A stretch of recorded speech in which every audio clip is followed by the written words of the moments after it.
the Nikon Z6 and Z6 Mark II.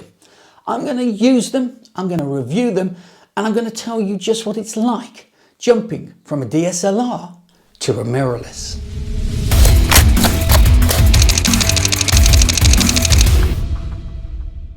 My son said to me, "Dad, I'm thinking of trading in my DSLR and going mirrorless. What do you think?" I said, "Are you mad? DSLRs are proper cameras. Get a grip, son." And then Nikon sent me one of these.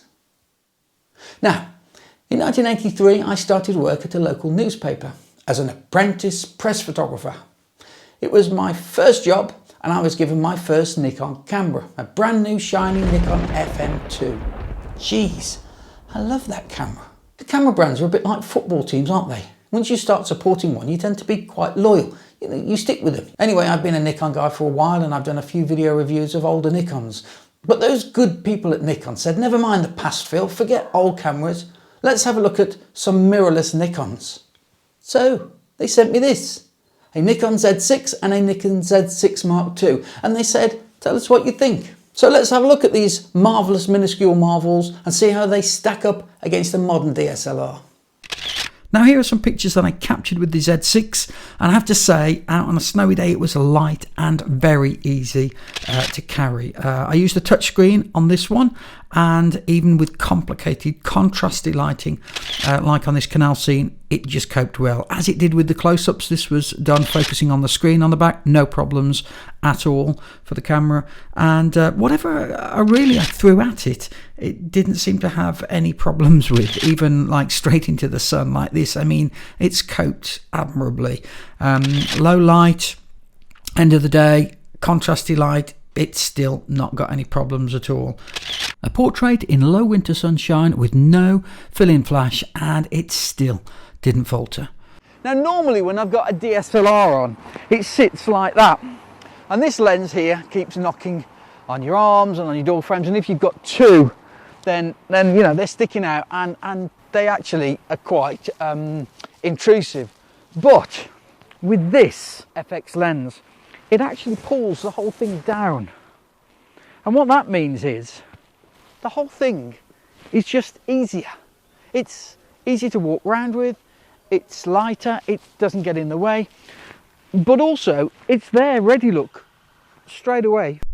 The flip-up screen is really good for getting quick low angles, like on this flooding shot here. Gave us a nice capture with some nice reflections. One elephant in the room though is the autofocus. How did it cope? Well, here we go on some tests, walking towards the camera on full autofocus. This is the S lens, and this is my ordinary ED lens with an FTZ adapter. They both coped really well, I think. What about stills? Well, in continuous mode, this is the Z lens here, and no problem. Absolutely every frame pin sharp. Try it with an ED lens with the FTZ adapter. Very, very good. Not quite as good as the S lens was, but very good. And now the SnapBridge app. And the ability to download and send pictures out straight from the job, straight from your camera, is a huge thing for me. And I think this is going to make a real difference to professional photographers using Nikons around the globe. Just onto image stabilization, and this picture was taken at 1,000th of a second, and suddenly I whacked it down all the way to f22, got half a second, and handheld it on a cold day at the side of the canal. Look at that for image stabilization, absolutely amazing. Two small improvements that I think could be made to this camera is firstly the screen. It's a brilliant screen, but I'd like it to be reticulated so that you could turn it and vlog with it. And secondly, the button for autofocus, I'd like a locking button on there, please, so I wouldn't keep knocking it with my thumb. Maybe it's my fat fingers, but I did. So, to wrap up, what's it actually like using a mirrorless Nikon? Well, how would I describe it? Different, I suppose. I know that sounds like a bit of a cop-out, doesn't it? But actually, image quality is absolutely fantastic. Whether you're using the Nikon DSLR or a mirrorless, you know, with Nikon, you're going to get good quality images, good processing. But what is different is the way that you use them, the way that they feel, the way that you operate. You see, the DSLR It's big, it's chunky, it's go anywhere, it's take anything on. It's a tank of a camera. It's just going to chew up whatever you throw at it.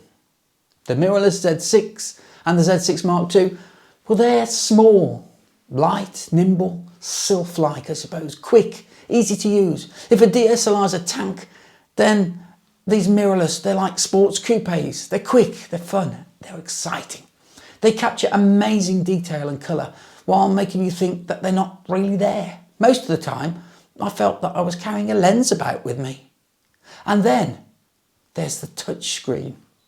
This introduces a whole new way of thinking when taking pictures.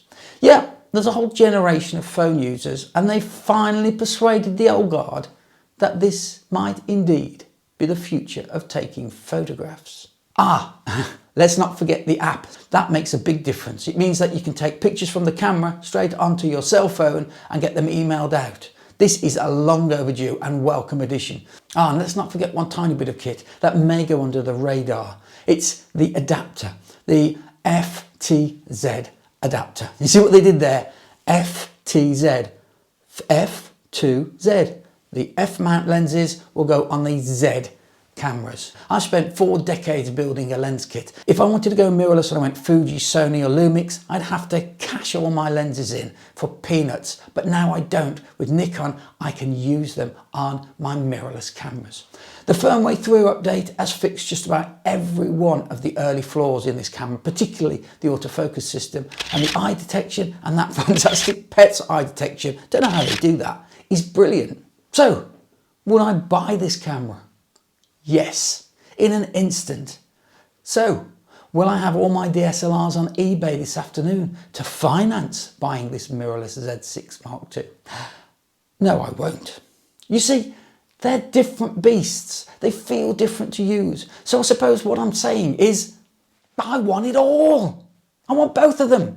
I want a sturdy DSLR when I'm out photographing a demo, but I want the lightness and deftness and speed of a Z6 on my shoulder when I'm at a conference. When I need 2 or 3 bodies, I want those light bodies that I don't even know are there. And I want to be able to send images out straight from the camera. I want everything. So, as you've seen from the images, I do think this is a remarkable camera, and what Nikon have done inside it with image processing is phenomenal. I know Nikon have said recently that the company's profits aren't what they would like them to be, and they have at last readily admitted that they were slow out of the blocks in the mirrorless race. But their new cameras are changing that. I can see them coming on strong on the outside lane, and they're catching up fast, and in the home straight they might just be about to overtake the others on the line. Watch this space.